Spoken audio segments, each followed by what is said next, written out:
Visi pemerintah terus dilakukan. Kali ini melalui sebuah publikasi yang seolah-olah merupakan studi ilmiah. Yang membuatnya adalah sebuah lembaga bernama CELIOS alias Center of Economic and Law Studies. Judulnya Rapor 100 Hari Prabowo Gibran. Lantas ada subjudul Evaluasi Kinerja Kabinet Merah Putih dan Program Ekonomi, Energi, Lingkungan Hidup, serta Penegakan Hukum. CELIOS memperkenalkan diri sebagai lembaga penelitian independen yang fokus pada kajian makroekonomi, keadilan fiskal, transisi energi, dan kebijakan publik.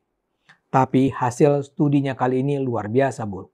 Sama sekali nggak bisa dipercaya. Bukan karena hasilnya yang melecehkan pemerintah Prabowo Gibran ya, tapi karena metode penelitiannya luar biasa lemah.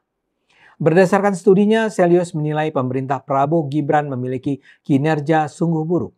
Mereka misalnya menetapkan nilai rapor kepada dua pemimpin Indonesia itu.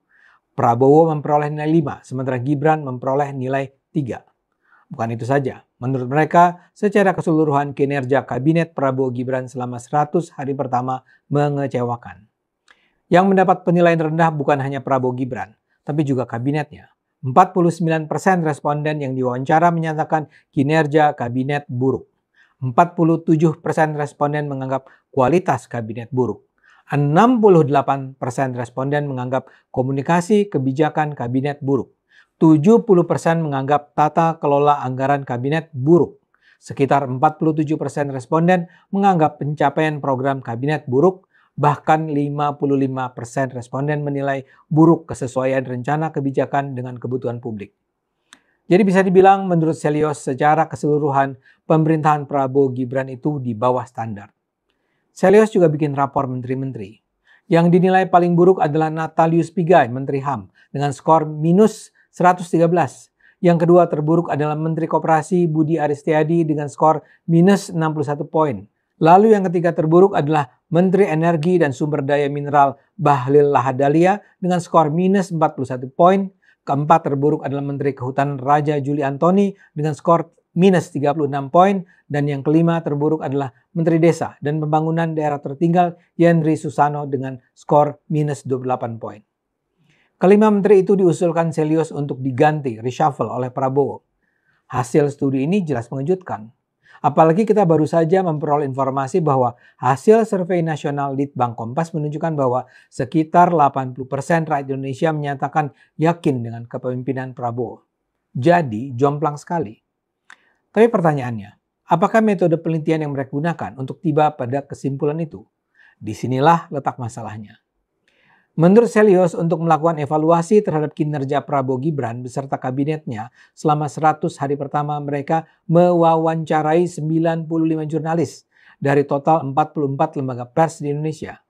Para jurnalis tersebut datang dari berbagai des berbeda, diantaranya des ekonomi, sosial dan politik, hukum dan HAM, serta energi dan lingkungan. CELIOS menyebut metode pemilihan responden mereka sebagai expert judgment. Selama ini penelitian kan biasa dilakukan dengan mewawancarai masyarakat luas. Ini misal terlihat dalam survei-survei lembaga-lembaga penelitian seperti SMRC, Indikator, LSI, Kompas, dan lain-lain. Dalam survei-survei itu responden dipilih melalui teknik yang disebut random sampling. Jadi responden dipilih bukan karena kepintaran atau keahlian, tapi si peneliti mengundi secara acak dari daftar nama warga di sebuah RT atau RW misalnya. Si responden yang terpilih dianggap bisa mewakili pendapat masyarakat secara umum. CELIOS mengambil jalan berbeda. Dalam metode expert judgment ini, peneliti dengan sengaja memilih nama-nama para ahli untuk diminta pendapatnya. Saya sendiri dulu adalah dosen metode penelitian di Universitas Indonesia dan juga pernah bekerja di lembaga penelitian terkemuka. Saya tahu, metode expert judgment adalah sebuah cara tertentu untuk mengumpulkan pendapat. Tapi yang dilakukan CELIOS ini terasa sembarangan. Sebagaimana namanya, expert judgment seharusnya hanya bisa menyertakan ahli yang terpilih. Metode ini lazimnya dipilih kalau peneliti membutuhkan pandangan yang lebih mendalam dibandingkan orang kebanyakan mengenai sebuah isu. Misalnya saja, kalau saya ingin mengetahui apakah langkah pemerintah menerapkan makan sehat bergizi adalah sebuah pilihan kebijakan yang tepat, saya tentu saja bisa melakukan survei opini publik, tapi yang akan saya peroleh melalui metode survei opini publik hanyalah pengetahuan mengenai seberapa populer program tersebut di mata rakyat. Sementara kalau saya ingin mengetahui seberapa bermanfaat atau kelayakan program, sebaiknya saya bertanya pada para ahli gizi, ahli pendidikan, ahli ekonomi. Karena itu untuk menjalankan expert judgment, syarat ahli yang diwawancara tak bisa main-main. Pertama-tama orang itu benar-benar ahli dan datang dari lembaga yang terpandang. Dia punya rekam jejak yang memadai. Kedua, orang itu dianggap bisa memberikan penilaian objektif, tidak subjektif. Jadi misalnya saja dalam kasus Selios ini, yang diwawancara seharusnya wartawan yang sudah jelas-jelas bisa tidak bias mendukung Prabowo atau anti Prabowo. Yang diwawancara seharusnya orang yang bisa berpendapat secara lurus, tidak mudah terpengaruh oleh kepentingan atau posisinya. Seharusnya sih orang yang diwawancara memang diketahui punya pengetahuan yang cukup dalam mengenai topik yang dibicarakan. Dan terakhir, kalau si responden diminta untuk menilai sesuatu dengan standar nilai tertentu, peneliti harus memberikan panduan yang terarah. Jadi misalnya, kalau si responden diminta memberi nilai 1 sampai 10 untuk menilai kinerja seseorang, harus jelas kinerja apa yang dimaksud. Misalnya saja kalau saya diminta menilai Prabowo, saya harus dibantu untuk mengetahui aspek kepemimpinan Prabowo yang seharusnya saya nilai. Itu adalah syarat-syarat yang sebaiknya dipenuhi kalau kita mau melakukan studi dengan menggunakan para ahli. Ketika saya bekerja di sebuah lembaga penelitian terkemuka lebih dari 10 tahun yang lalu, saya pernah terlibat dalam sebuah penelitian mengenai calon presiden yang sebaiknya diajukan dengan menggunakan metode expert judgment. Yang diwawancara puluhan tokoh masyarakat. Tapi untuk bisa jadi panelis, orang tokoh dipilih berdasarkan background secara mendalam.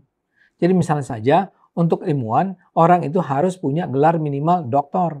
Kalau dia mewakili pengusaha, dia harus pernah menempati posisi CEO dan seterusnya. Itu semua juga disebut saat kami merilis hasil penelitian kami.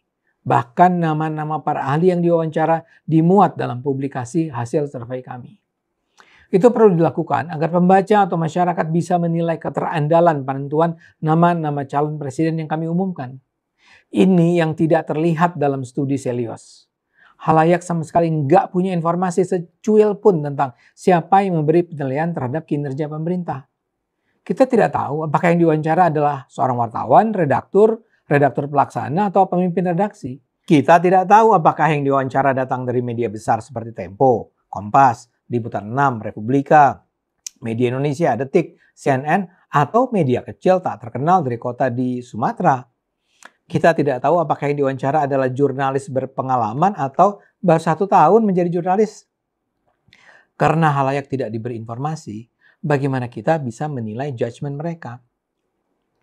Kalau saya berprasangka buruk, saya bisa saja menduga bahwa jurnalis yang diwawancara adalah mereka yang memang membenci Prabowo.